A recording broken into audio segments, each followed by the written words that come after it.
ازيكم عاملين ايه؟ لأول مرة تابعني، انا رندا الفزاري، فنانة تشكيلية، ودي قناتي لتعليم الرسم والاشغال اليدوية. ما تنسوش تعملوا سبسكرايب للقناة وتفعلوا الجرس عشان يوصلكوا كل الفيديوهات الجديدة. لازم كلكم تسمعوا حكايتي. انا بقالي كتير ماليش مزاج خالص ان انا اعمل فيديوهات من ساعة احداث اللي حصلت في غزة. بس ابني رجع يوم من المدرسة وعنده لجنة تاني يوم هتقيم الفصل، ولازم يعملوا نشاط، وهو تطوع ان هو هيعمل لوحة في الساينس، ويا ماما ولازم تعمليها لي، واتدبست يعني. فقلت اصور لكم كده لمحات منها وبس، طبعا معمولة بكروتة جدا لان هو عايزها تاني يوم الصبح. و فيعني اللي هو سريع سريع كده، وتلوين سريع وكل حاجة، بس ادي هي قدامكم، قولوا لي ايه رأيكم فيها. هو تانية اعدادي، اخترت درس يكون اقدر ارسمه بسهولة، مفهوش تفاصيل كتير قوي عشان الحق اخلصها. ده درس طبقات الغلاف الجوي. قلت اصور لكم كده بس لمحات منها، يعني مش كلها. وهنا بقى وانا بحاول الون، طبعا مساحة كبيرة على ان انا اشتغلها بالالوان الخشب، ومستعجلة وايدي وقفت ومكنتش قادرة بصراحة. دايما كده اتدبس انا في النشاط بتاع المدرسة ده. طبعا واضح الكروتة يعني. حاولت على قد ما اقدر يعني اخلي شكلها لطيف شوية، بس يعني ايه، زي ما قلت لكم كده انا عملتها تقريبا في ساعتين مثلا او اقل كمان.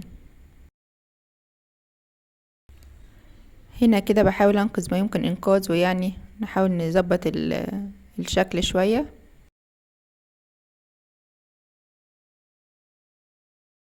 اكتبوا لي بقى في التعليقات، هل بتعملوا نشاطات كده لولادكم بيدبسوكوا كده زي ما انا اتدبست، ولا ايه النظام؟ لان الموضوع ده بيتكرر معايا كتير، وتقريبا شايفين ان هي دي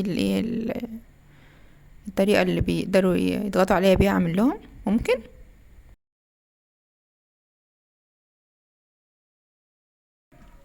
وادعوا لي كمان اقدر بقى اصور لكم فيديوهات جديدة وانزلها، والواحد يرجع لنشاطه تاني كده يا رب بإذن الله يعني.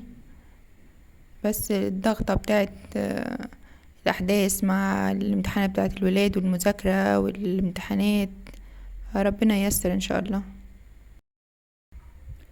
ده كده آخر جزء بقى. أنا حاولت إن أنا أبين درجات اللون مختلفة عن بعضها شوية في الطبقات، بحيث تبان كل طبقة من التانية على قد ما قدرت يعني.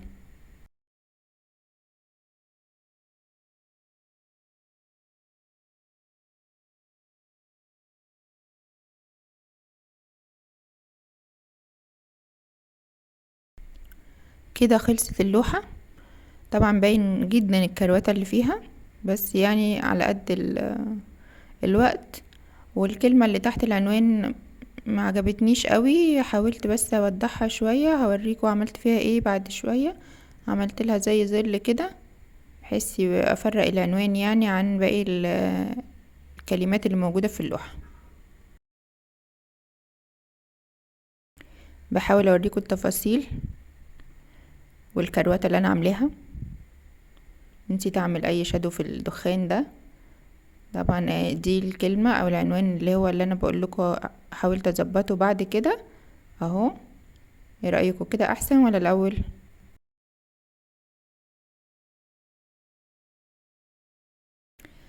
بس كده. يا رب تكون الفيديو عجبكم، او تقدروا تاخدوا منه فكرة تعملوا منها نشاط في المدرسة او لأي مشروع عندكم. وقولوا لي، ما تنسوش بقى تقولوا لي رأيكم في الفيديو، وما تنسوش مش عامل سبسكرايب للقناة يعمل، ولايك وشير للفيديو، وفعلوا الجرس عشان يوصلكوا كل فيديوهاتنا الجديدة. وبتسعدني جدا جدا جدا تعليقاتكم تحت الفيديوهات ومحتوى بيها كلها. وان شاء الله اكون عند حسن ظنكم، وما تنسوش تشوفوا بقى الدروس الموجودة على القناة. اشوفكم على خير.